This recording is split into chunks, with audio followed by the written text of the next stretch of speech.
apa betul manusia itu sudah sempurna? Atau manusia ini makhluk yang memiliki potensi untuk bisa sempurna? Beda.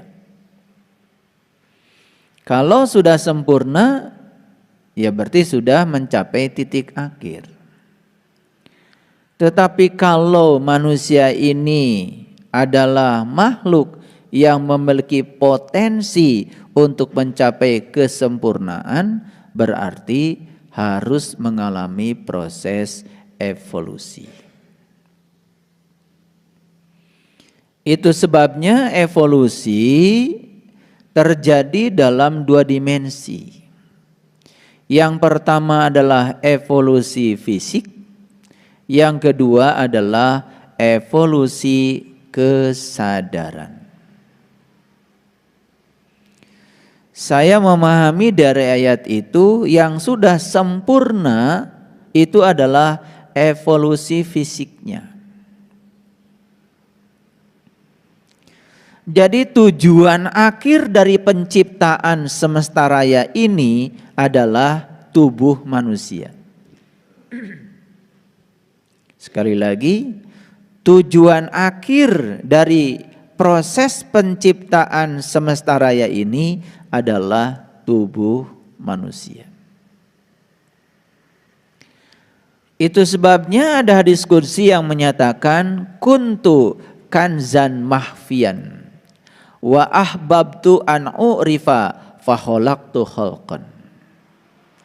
Aku adalah suatu perbendaharaan yang tersembunyi. Aku ingin agar aku dikenali. Maka aku ciptakan ciptaan agar dengan ciptaan itu ya mereka dapat mengenali aku. Jadi manusia itu secara fisik merupakan tujuan akhir dari proses penciptaan alam semesta. Makanya tidak ada lagi evolusi fisik. Karena secara fisik ini sudah sempurna. Di mana letak kesempurnaannya? Letak kesempurnaannya adalah karena tubuh fisik ini kendaraan terhebat yang dititipkan kepada manusia agar manusia bisa mencapai kesempurnaan. Kalau kita mengenal istilah malaikat, malaikat itu ya satu bagian saja sebagai malaikat. Kalau kita mengenal istilah syaitan, iblis, itu juga satu komponen saja, syaitan, iblis. Tapi kalau kita berbicara manusia, di dalam satu unsur ini yang bernama manusia terdapat banyak komponen.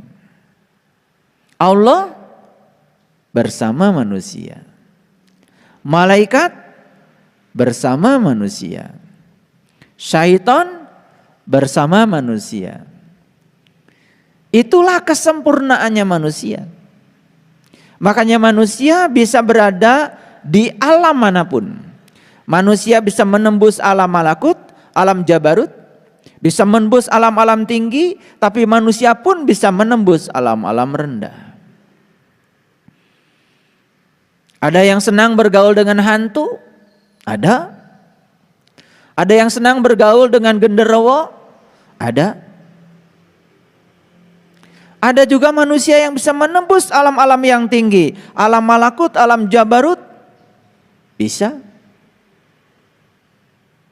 Itulah kebebasan yang diberikan pada manusia, potensi yang diberikan pada manusia untuk mencapai kesempurnaan, sekaligus juga manusia kalau tidak bisa mencapai kesempurnaan bisa menjadi hina, lebih hina lagi daripada binatang.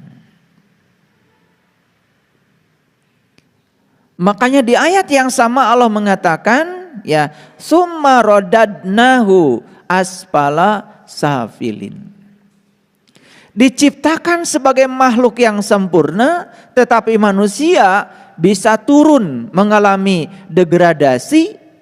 Summa rodadnahu asfala safilin. Begitu manusia tidak bisa menggunakan potensi untuk mencapai kesempurnaannya, dia akan jatuh, bahkan lebih jatuh daripada binatang-binatang yang lain. Kenapa begitu? Karena manusia ini secara fisik sudah mengalami proses evolusi yang sempurna dan tidak ada evolusi fisik lagi. Titik sampai di sini. Oleh karena itu, yang dibutuhkan oleh kita sekarang adalah memanfaatkan potensi yang diberikan kepada kita ini untuk mengalami proses evolusi kesadaran. Itu. Mengapa harus mengalami evolusi kesadaran?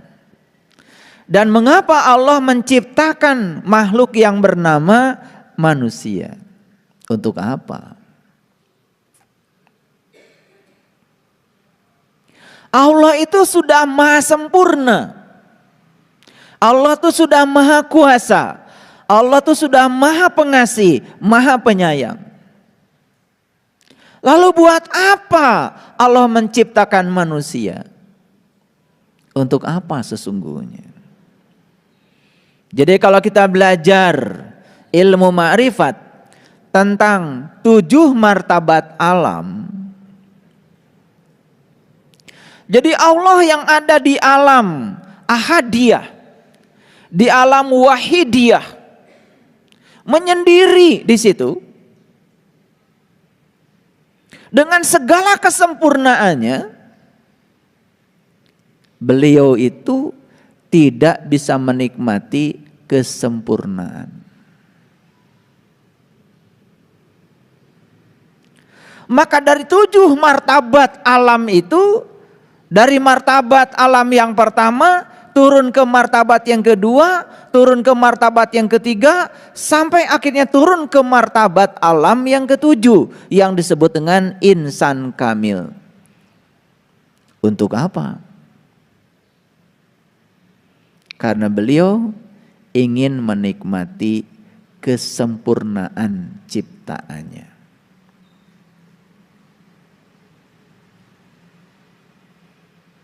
Ayo, Allah pernah tidur? Enggak pernah. Allah pernah ngantuk? Ngantuk pun tidak, apalagi tidur. Karena beliau maha sempurna. Makanya dalam ayat kursi Allah menyatakan Allahu la ilaha illa huwal hayyul qayyum. Sudah sempurna. La ta'khudhuhu sinnatu wala naum. Saking sempurnanya beliau, gak pernah ngantuk, gak pernah tidur. Siapa yang suka ngantuk dan tidur? Kalian. Lagi dengar saya kajian aja ngantuk. Lucu ya. Padahal niatnya dari rumah mau kajian, nyampe sini ngantuk. Bukan hanya ngantuk, malah tidur lelap. Kapan sih enaknya tidur?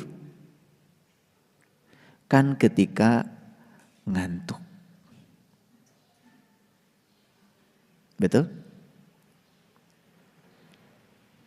Allah tuh gak pernah ngantuk. Makanya Allah tidak pernah merasakan nikmatnya tidur. Maha sempurna.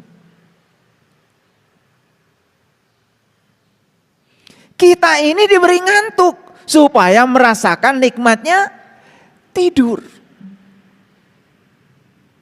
Makanya sebelum tidur, nikmat tidur, persembahkan dulu buah ngantuk itu kepada Allah.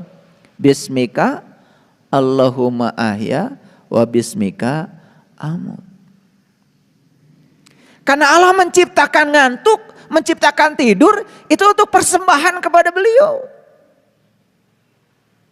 Yang dibutuhkan Allah cuma 4. 1 lillah, Apapun yang kau lakukan karena Allah. Yang kedua, billah. Apapun yang kau lakukan harus bersama Allah. Yang ketiga, bismillah. Apapun yang kau lakukan harus atas nama Allah. Dan yang terakhir, alhamdulillah, segala puji milik Allah. Jadi persembahkan. Makanya sebelum tidur persembahkan ya kenikmatan tidur itu kepada Allah. Karena Allah menciptakan kita manusia itu untuk merasakan kesempurnaan ciptaannya. Makanya beliau turun ya ke martabat alam yang ketujuh sebagai insan kamil. Kapan kalian merasakan enaknya makan? Ketika lapar. Betul? Coba. Kalau sudah kenyang, dikasih makan, enak gak? Gitu. Makanya makan yang enak itu yang sedikit. Ya, itu. Bikin sambal sacoet. Nikmat. Daseuran tuang. Betul gak? Iya. Kade tong nyambal deui. Yang berikutnya mah gak enak. Karena yang berikutnya tinggal nafsu. Makanya ketika makan enak. Persembahkan enak itu kepada Allah. Allah hanya butuh ya, hanya butuh kau sadar bahwa nikmat itu karena dia sedang merasakan kesempurnaan ciptanya. Makanya persembahkan. Kalau kalian susah, ajak Allah. Persembahkan kesusahanmu itu kepada dia. Allahumma lakal hamdu wa ilaikal mustaka wa antal musta'an.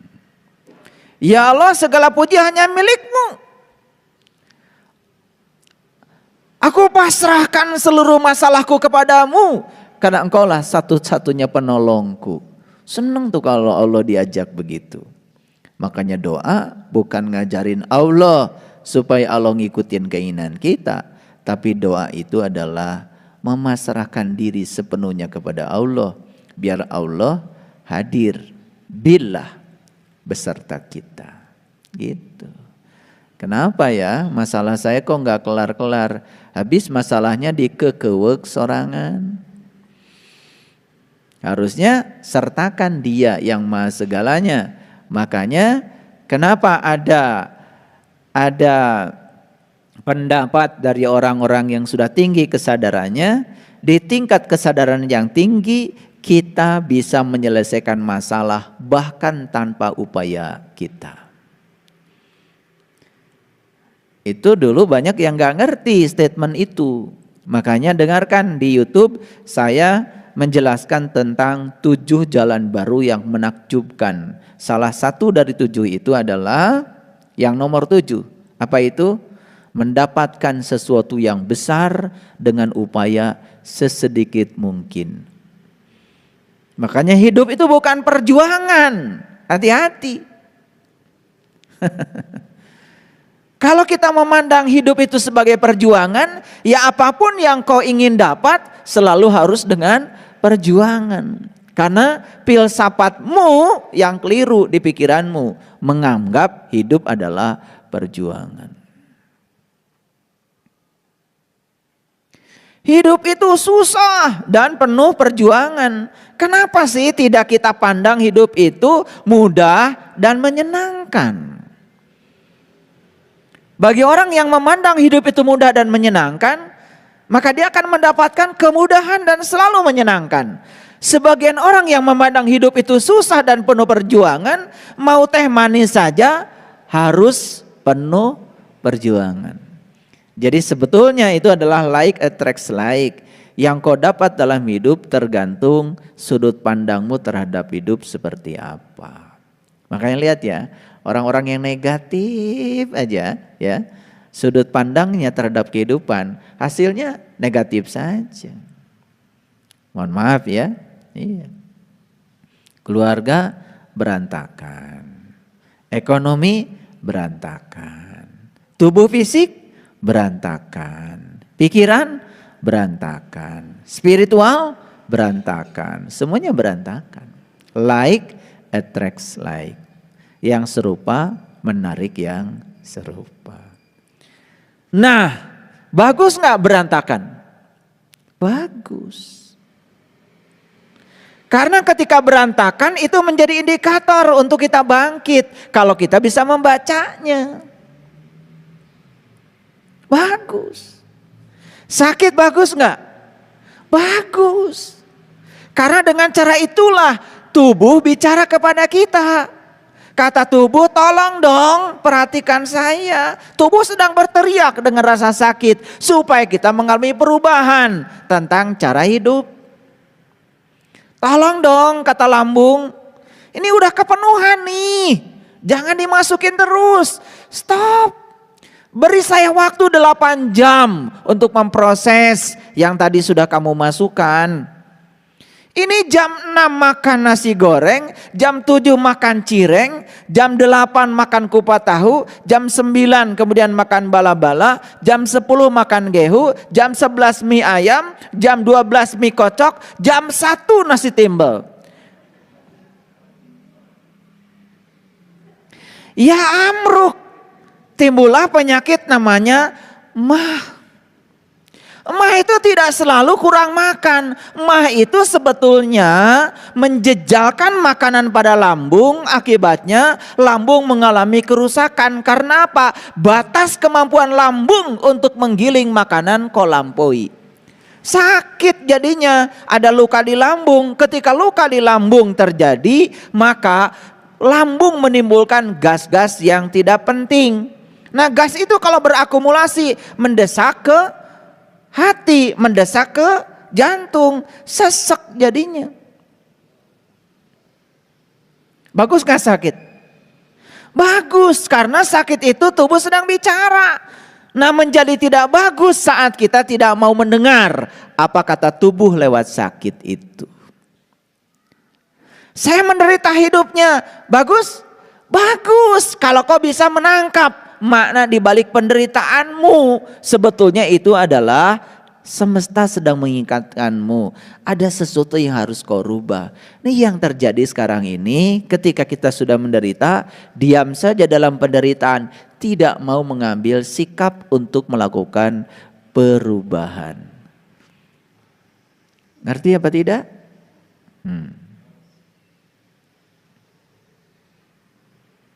Jadi cobalah sekarang lillah, billah, bismillah, alhamdulillah, praktekkan dalam hidup. Karena Allah, bersama Allah, atas nama Allah, segala puji habis untuk Allah. Berkahnya mulai datang. Agama itu praktek. Dan kalau kita tidak mau mempraktekkan, ya nggak usah ngaji. Kalau ngaji hanya mengkoleksi pengetahuan, menjadi kolektor pengetahuan, gak usah ngaji. Ngaji itu sebetulnya kita mengumpulkan sejumlah pengetahuan untuk dipraktekkan. Kalau tidak dipraktekkan ya percuma saja. Kalau sudah ngaji dengan saya, cirinya satu, badan jadi sehat. Satu, itu indikatornya. 2, pikiran menjadi bernas, cerdas. Emosi terkendali, spiritual meningkat, kesadaran terus menanjak. Terbaca dari sini oleh saya. Terbaca. Kalau jalan saja sudah tidak percaya pada diri sendiri. Dari jalannya udah kebaca itu. Dulu pertama ketemu saya jalannya begini. Udah ngaji dengan saya jalannya harus berubah. Berubah. Sedikit lebih kencang. Jalan aja lambat. Dandan lambat. Ngomong lambat. Mata berkedip lambat.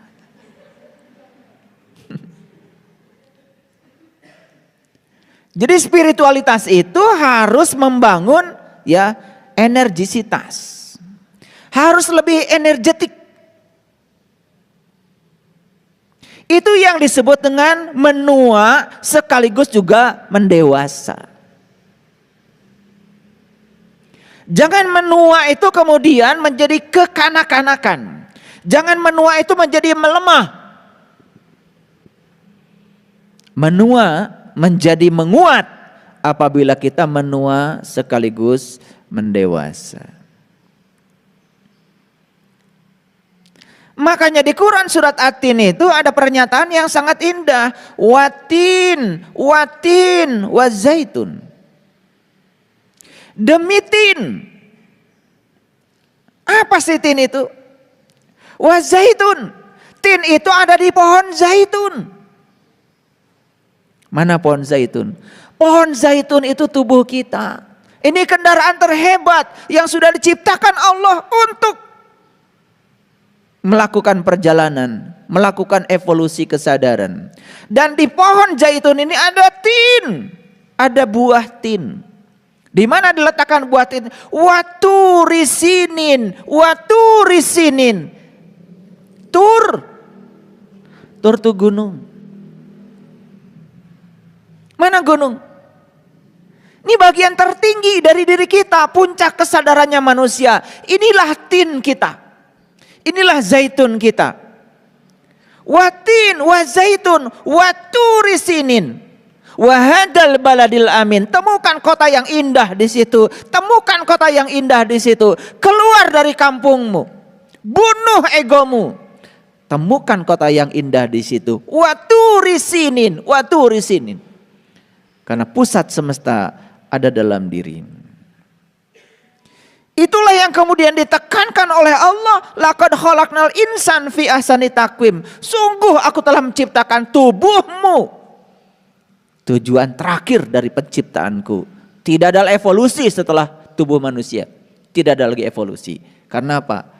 Tubuh ini sudah sempurna untuk memperjalankan kita menuju evolusi kesadaran. Mencapai sidrah al-muntaha. Itu. Laqad khalaqnal insan fi ahsani taqwim summa radadnahu asfala safilin.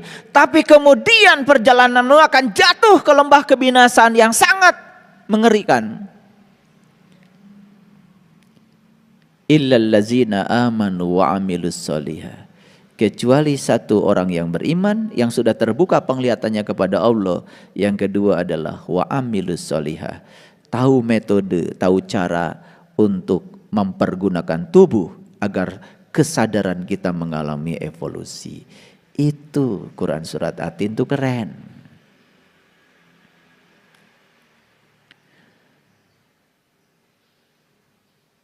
Illal ladzina amanu wa amilus solihah falahum ajrun.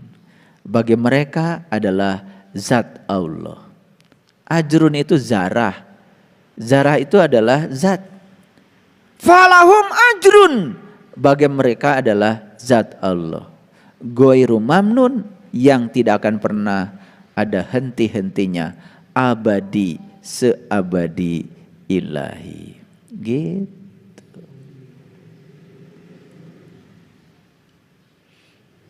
Paham? Ayo.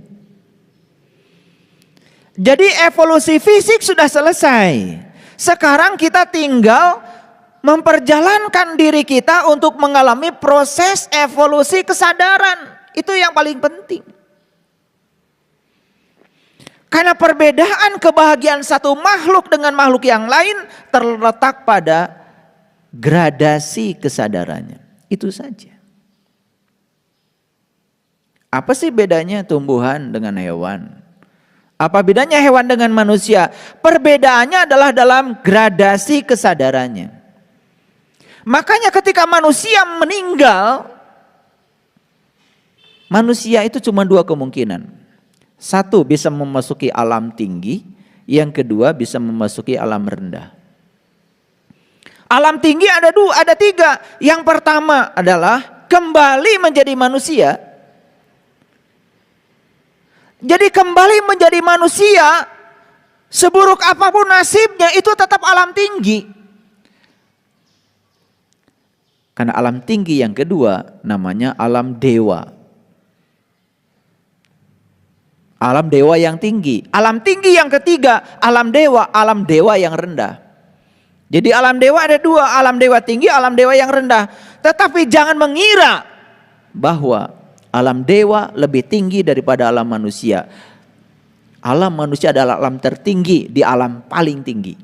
Jadi menjadi manusia itu adalah tujuan akhir dari proses evolusi. Makanya banyak manusia yang tidak sadar menjadi manusia ini luar biasa.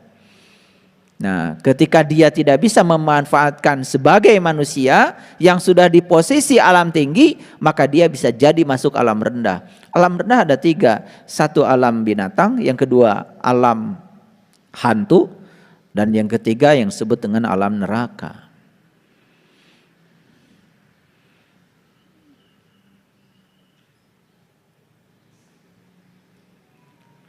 Bisa paham? Nah, makanya ya, coba perhatikan surat Atin, surat Ad-Duha, dan surat Nasyirah itu satu paket. Wadduha wal-laili idza saja ma wadda'aka rabbuka wa ma qala walal akhiratu khairun laka minal ula. Itu puncaknya. Makanya ciptakan sebab-sebab yang akan menimbulkan akibat yang baik di kehidupan yang akan datang. Makanya orang yang berkesadaran dalam hidupnya sekarang terus saja berupaya menciptakan sebab-sebab baik agar di kehidupan yang akan datang dia bisa menuai akibat-akibat baik. Dan orang yang berkesadaran tinggi tidak mau terjebak untuk menciptakan sebab-sebab buruk di kehidupan yang sekarang. Karena dia tahu sebab buruk akan menimbulkan akibat buruk di masa yang akan datang. Itulah proses evolusi. Ya, gitu. Makanya walal akhiratu khairun laka minal ula. Yang modalnya saat ini, modalnya di sini. Dan apa yang kita lakukan saat ini, itu yang akan kita tuai di masa yang akan datang. Itu saja. Makanya dalam bahasa Quran disebut fastabiqul khairat.